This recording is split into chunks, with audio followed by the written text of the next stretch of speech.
अस्सलाम वालेकुम। आप सब कैसे हैं?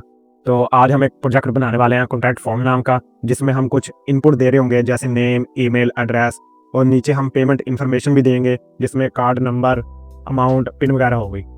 तो जब ये तो एक स्ट्रक्चर है, जब हम CSS सीख लेंगे तो इस चीज़ को हम CSS यानी स्टाइल वगैरह भी करेंगे। तो आज हम बस इसका एक स्ट्रक्चर बनाएंगे। तो इसके लिए मैं VS कोड ओपन कर लेता हूँ और इस चीज़ को मैं मिनिमाइज़ कर दूंगा ताकि हम साथ साथ इस चीज़ को भी देखते रहें। और VS कोड को मैंने ओपन कर लूँ तो VS कोड ओपन हो चुका है। अब एक फ़ाइल बनाते हैं, न्यू, उसको सेव किया। सबसे पहले आपने सेव करना है। कोई भी अगर आप न्यू फाइल बनाएं तो फिर इसको HTML टाइप दे दें और यहाँ आप नाम लिख दें अपनी फाइल का। तो ये मेरी HTML फाइल बन चुकी है। तो इसके बाद हो सके तो आप एक्सटेंशन एक डाउनलोड कर लें, उसका नाम है लाइव प्रीव्यू। तो इस एक्सटेंशन से क्या होगा कि आप जो भी चीज़ इधर लिखेंगे वो साथ साथ इधर आपको दिखाई भी देंगे। तो आपको बार बार अपने जो गूगल क्रोम ब्राउज़र पर जाने की ज़रूरत नहीं है और बार बार उसको रिफ़्रेश करने की ज़रूरत नहीं पड़ेगी। तो आपने किस तरीके से वो एक्सटेंशन डाउनलोड करना है, तो यहाँ आपने क्लिक करना है एक्सटेंशन पर इस तरीके से, और यहाँ आपने लिखना है लाइव प्रीव्यू।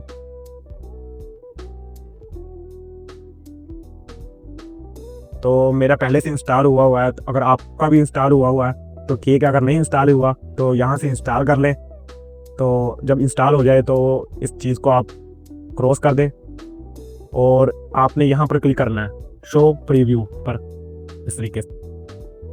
तो जो भी चीज़ हम इधर लिखेंगे वो साथ साथ हमको दिखाई भी दे रहा होगा। तो सबसे पहले हम HTML डॉक्यूमेंट स्ट्रक्चर बना लेते हैं। तो इसके लिए कमांड है Shift+1 और अब हम बॉडी टैग के अंदर जो प्रोजेक्ट है हमारा वो चीज़ लिखेंगे। तो इसका टाइटल भी आप दे लें, जहाँ डॉक्यूमेंट लिखा हुआ है तो यहाँ मैं लिख देता हूँ प्रोजेक्ट इस तरीके से। अब बॉडी टैग के अंदर सबसे पहले हम देख लेते हैं उस प्रोजेक्ट पर जाकर क्या क्या चीज़ें हैं। तो सबसे पहले एक कंटेंट फॉर्म है बड़ा सा, यानी हेड टैग के अंदर लिखा हुआ है। इसके नीचे एक पैराग्राफ लिखा हुआ है और उसके नीचे एक लाइन वगैरह भी दी हुई है। तो पहले ये चीज़ें हम बना लेते हैं। तो मैं लिखूंगा H1, इसके अंदर लिखूंगा कंटेंट फॉर्म। तो आपको साथ साथ दिखाई भी दे रहा है। अब इसके नीचे मैंने पैराग्राफ लिखना है एक, तो मैं P टैग का यूज़ करूंगा। अब इसके अंदर एक पैराग्राफ लिखेंगे तो आप एक कमांड यूज़ कर सकते हैं ये वाली, और आपने कितने वर्ड देने हैं इस पैराग्राफ में तो आप इधर लिख लें तो वो आपको उतने वर्ड का पैराग्राफ दे देगा। तो ये ठीक है। तो इसको दूसरा ओपन भी करके देख लेते हैं ताकि हम फुल स्क्रीन पर भी देख सकें कि किस तरीके से हमारा ये शो हो रहा है। तो इसे भी मैं मिनिमाइज कर दूंगा, इस चीज़ को भी।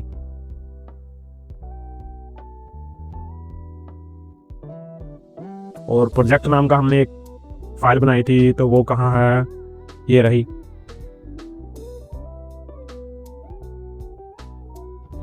तो ये अभी क्यों नहीं आ रहा, क्योंकि हमने इस फाइल को सेव नहीं किया। तो पहले सेव करेंगे Ctrl+F नाम का। अब ये सेव हो चुकी है। अब देखते हैं हमारा, ये देखें तो इसी तरीके से वो चीज़ लिखी हुई है। अब इसके नीचे हम एक लाइन लगाएंगे। तो लाइन लगाने के लिए एक टैग इस्तेमाल करेंगे हम, HR टैग। ये देखें हमारी लाइन नीचे बन चुकी है। तो अब इसके नीचे क्या चीज़ है वो भी हम देख लेते हैं। इसके नीचे एक छोटा सा पैरा लिखा हुआ है जिसमें लिखा है fill the correct information on the form. तो ये चीज़ हम पैरे में P टैग का यूज़ करके हम लिखेंगे। तो पैरा बनाने के लिए हम P टैग का यूज़ करेंगे। ओपनिंग टैग में P, फिर इसे क्लोज किया। अब इसके अंदर हम वो लिखेंगे fill the correct information on the form. तो उसी तरीके से हम लिख देंगे fill the correct information on the form. तो इसी तरीके से आ चुका है। अब इसके नीचे क्या चीज़ है वो भी देख लेते हैं। इसके नीचे हमने इनपुट्स कुछ लिए हुए हैं जैसे name, father name, phone, email. तो ये थोड़ा सा बोल्ड हुआ है। तो इसके अंदर बोल्ड हम H3 या H4 नाम से कर सकते हैं, या फिर आप बी टैग का भी यूज़ करके पैरा के अंदर बी टैग का यूज़ करके इस चीज़ को बोल्ड कर सकते हैं। तो ये नेस्टिंग हुआ है। किस तरीके से, पहले हम पी टैग यूज करें या फिर एच की एक फॉर्म यूज करते हैं H3। तो इसे क्लोज किया। अब लिखेंगे नेम। अब ठीक आ चुका है। अब हमें इनपुट लेना है, तो इसके अंदर नेस्टिंग करेंगे। तो नेस्टिंग का तरीका मैंने आपको बता दिया था। अब इनपुट टैग यूज करेंगे, इनपुट, और इसकी टाइप हमें टाइप यानी टेक्स्ट लिखना है इसके अंदर। तो टाइप हम टेक्स्ट दे देंगे, और इसके अंदर एक और एट्रीब्यूट यूज करेंगे नेम नाम का, ताकि हम अपने सर्वर को ये बता सके कि इसके अंदर हम क्या चीज़ दे रहे हैं। तो इधर मैं नेम लिख दूंगा इस तरीके से। अब इसे मुकम्मल मैंने क्लोज कर दिया। इसी तरीके से आ चुका, देखते हैं। ये देखें, अब इसके अंदर कुछ लिखा हुआ है इंटर योर नेम। तो ये किस तरीके से हम लिखेंगे, तो एक और एट्रीब्यूट का यूज़ करेंगे हम प्लेस होल्डर नाम का, जिससे क्या होगा कि जो इनपुट हमने ली है इसके अंदर हम कुछ जो चाहें दे सकते हैं। यानी हमने नेम देना है तो हम लिखेंगे इंटर योर नेम। तो इस तरीके से आ गया। तो यहाँ मैं डॉट भी लगा देता हूँ, जिसके जरिए ये अच्छा दिखाई दे। अब इसी को मैं कॉपी कर लेता हूँ और नीचे पेस्ट कर दूंगा, और नेम की जगह मैं फादर नेम लिख दूंगा, फादर नेम, और प्लेस होल्डर। ठीक है, तो हमने इसके अंदर भी टेक्स्ट लिखना है, और तो टेक्स्ट मैंने टाइप चूज कर ली, और इसके अंदर भी हमने किसी का नेम वगैरह देना है, तो नेम मैंने चूज कर लिया, और प्लेस होल्डर में मैंने इंटर योर नेम लिख दिया। अब देख लेते हैं इसके नीचे क्या चीज़ है। तो इसके नीचे इनपुट टाइप यूज़ की हुई है, तो वो देख लेते हैं कौन सी इनपुट टाइप यूज़ की हुई है। तो हम पैराग्राफ लिखेंगे P मेल, और एक इनपुट टैब यूज़ करेंगे, और इसकी टाइप देंगे हम RADIO इस तरीके से, और इसे क्लोज किया। इसी को कॉपी हम करेंगे और नीचे पेस्ट कर देंगे। तो इस तरीके से हमारा आ जाएगा। अब इसको फीमेल कर देते हैं। तो ये मेरा नीचे आ रहा है, तो मैं चाहता हूँ कि जिस तरीके से हमारे इस प्रोजेक्ट में है कि मेल के साथ ही फीमेल आए, इसके नीचे ना आए, तो मैं क्या करूँगा, तो इन दोनों को एक ही पी टैग में यूज़ करूँगा। तो यहाँ से मैं इसका चीज़ को हटा दूँगा, तो इस चीज़ को भी, जिससे हमारा मेल और फीमेल एक ही लाइन में आ जाएगा। अब इसके नीचे क्या है कि हम एक एड्रेस दे रहे हैं और एक टेक्स्ट एरिया है। तो H3 इसके अंदर लिखेंगे एड्रेस,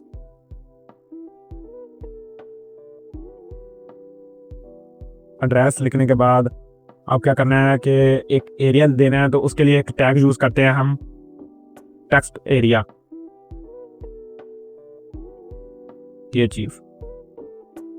अब इसके अंदर हमने क्या लिखना है, एड्रेस लिखना है। तो नेम एट्रीब्यूट में भी हम एड्रेस दे देंगे, और आईडी भी आप एड्रेस दे रहे हैं। आईडी किसी भी टैग को यूनिक बनाने के लिए इस्तेमाल की जाती है। तो आईडी का इस्तेमाल हम CSS में सीखेंगे, किस तरीके से हम आईडी और क्लास की वजह से हम किसी भी टैग को यूनिक बना सकते हैं। तो ये चीज़ आ चुकी है, लेकिन इस प्रोजेक्ट में आप देख रहे हैं कि ये थोड़ा सा बड़ा है। तो हम दो एट्रीब्यूट का यूज़ करेंगे, रो और कॉलम, जिससे हमारी चीज़ ये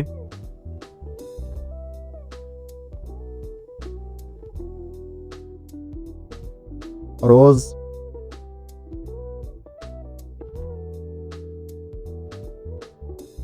आप इसके कॉलम दे देते हैं कोर्स नाम का एट्रीब्यूट यूज़ करके। तो हम इसके अंदर 28 कोर्स लिखेंगे।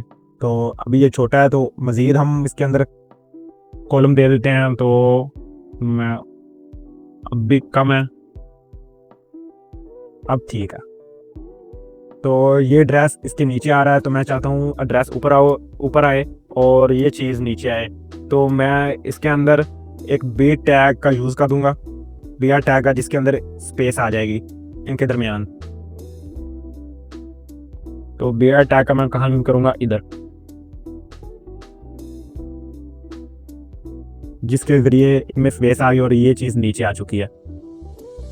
अब कंट्रोल एस के ज़रिए हम इसे सेव कर लेते हैं और जाकर अपने प्रोजेक्ट पर देख लेते हैं किस तरीके से ये चीज़ आ रही है।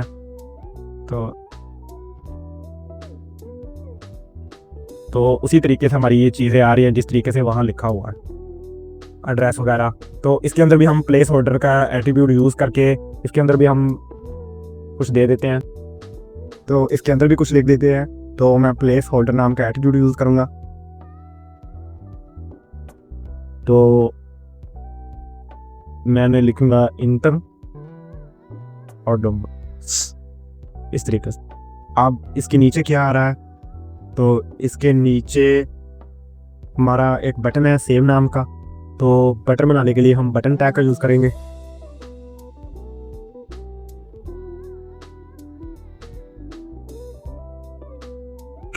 से ठीक है, बटन आ चुका है। अब हम उसके जो असल प्रोजेक्ट है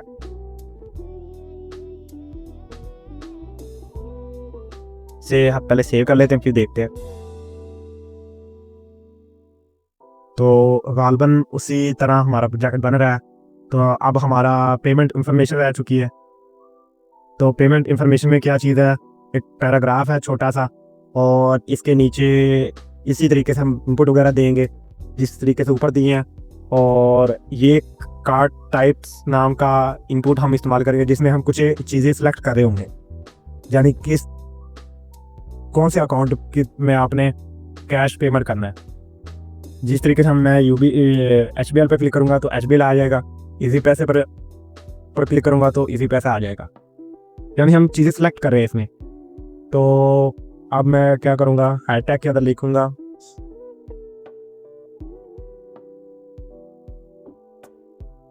इन द पेमेंट इंफॉर्मेशन,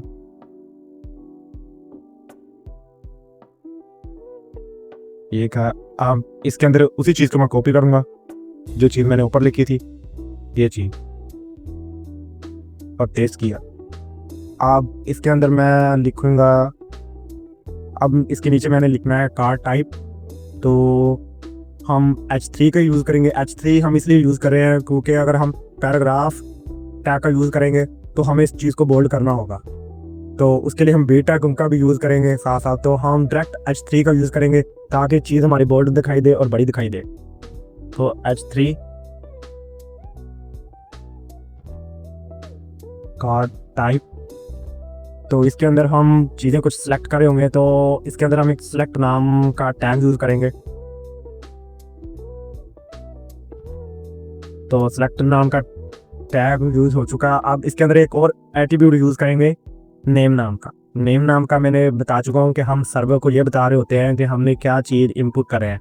तो नेम नाम का एट्रीब्यूट यूज़ करें तो इसके अंदर लिखूँगा कार्ड, ये चीज़। अब हमने यहाँ पर देखना होगा, जैसे ही हम इस पर क्लिक करें तो हमें कुछ सेलेक्ट करने के लिए दिया जाए, तो हम क्या लिखेंगे, ऑप्शंस नाम का एट्रीब्यूट यूज़ करेंगे। ऑप्शन नाम का टैग होता है, एट्रीब्यूट नेम, वैल्यू हम खाली रहने देते हैं। अगर हम ओरिजिनल कोई चीज़ बना रहे हैं तो हम इसकी वैल्यू वगैरह भी देंगे। तो वैल्यू हमने बस एक स्ट्रक्चर बनाना है, तो हम वैल्यू में कुछ नहीं लिखेंगे। अब इसको क्लोज किया और क्या देते हैं,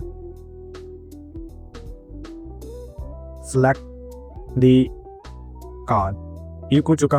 अब इसको मज़ीद इसमें हमने कुछ चीज़ें सेलेक्ट करनी है, तो मैं इसी चीज़ को कॉपी कर लूँगा।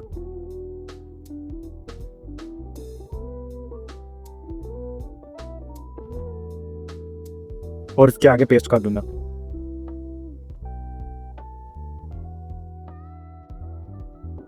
तो जैसे हम इस पर क्लिक करेंगे तो इस तरीके से ये चीज़ आ जाएगी।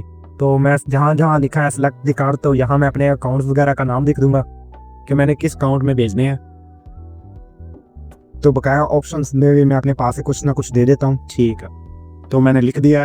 अब जैसे इस पर क्लिक करेंगे तो हमारी ये चीज़ें आ रही हैं। आप जैसे इस पर क्लिक करेंगे तो ये चीज़ें सिलेक्ट हो रही हैं। अब इसके नीचे क्या चीज़ है वो भी देख लेते हैं। तो इसके नीचे है कार्ड नंबर, अमाउंट, पिन वगैरह। तो इसमें भी हम वही चीज़ें यूज़ करेंगे। तो मैं ऊपर से एक चीज़ कॉपी कर लेता हूँ और इधर पेस्ट कर देता हूँ।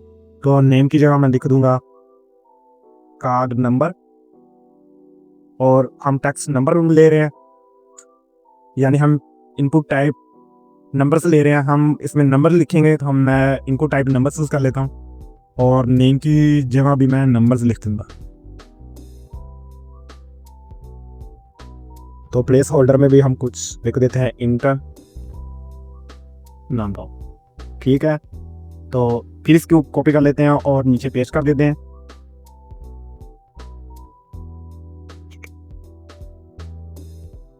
तो अब कार्ड नंबर की जगह मैं लिख दूंगा अमाउंट,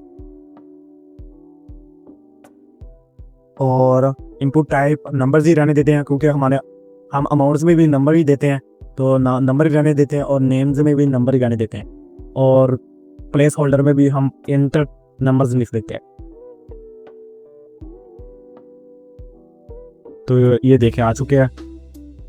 अब इसके नीचे क्या चीज़ है, इसके नीचे है डेट, एक्सप्रेशन डेट। तो जब इस पर क्लिक करें तो ये भी चीज़ आनी चाहिए।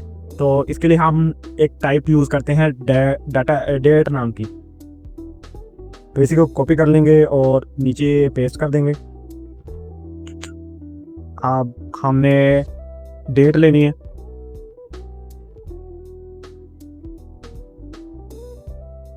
Expression date.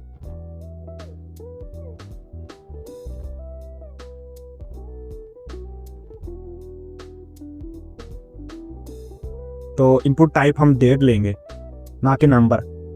तो इससे फ़ायदा क्या होगा कि हम इस तरीके से आप नेम्स एट्रीब्यूट पे भी हम डेट दे देते हैं, तो हमारे इस तरीके से आ जाएगा जिस तरीके से हम वो प्रोजेक्ट में है। तो जैसे इस पर क्लिक करेंगे तो ये चीज़ आ रही है। तो टाइप चूज़ करने का ये फ़ायदा है, और नेम एट्रीब्यूट चूज़ करने का यही फ़ायदा है कि इस तरीके से हमें चीज़ें मिलती हैं। अब इसके नीचे क्या चीज़ है, इसके नीचे एक पिन है, और इसके नीचे भी एक बटन है जिसमें लिखा हुआ है पे नाउ।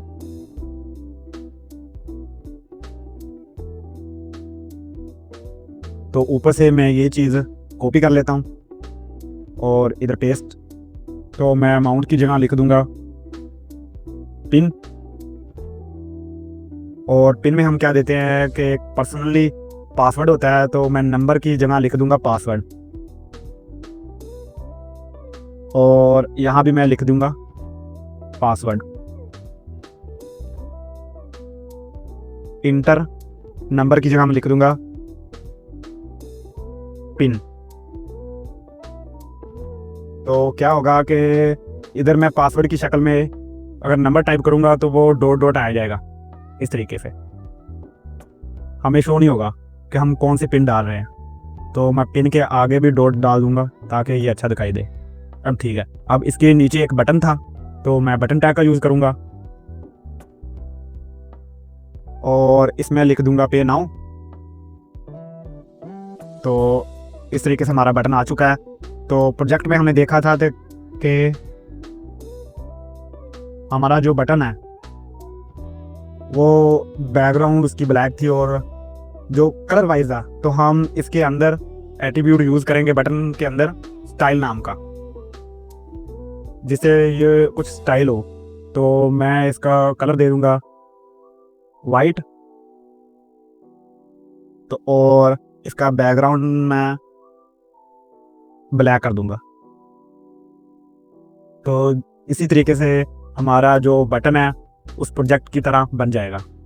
तो आप भी खुद से ट्राई करें इस जैसा स्ट्रक्चर बनाने की, तो इंशाल्लाह आप भी इस तरह का स्ट्रक्चर बना सकेंगे। अगर आपने वो तमाम HTML जो मैंने चीज़ें आपको बताई हैं आपने वो देखी हैं और ट्राई की हैं खुद से, तो आप इस तरीक़े का स्ट्रक्चर लाजमी बना लेंगे। तो इंशाल्लाह हम अब CSS सीखने वाले हैं, तो इसे मुकम्मल देख लेते हैं इस प्रोजेक्ट को।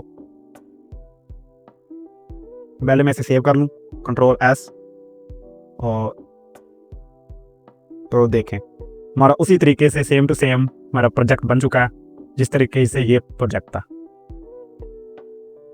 ठीक है, अल्लाह हाफिज़।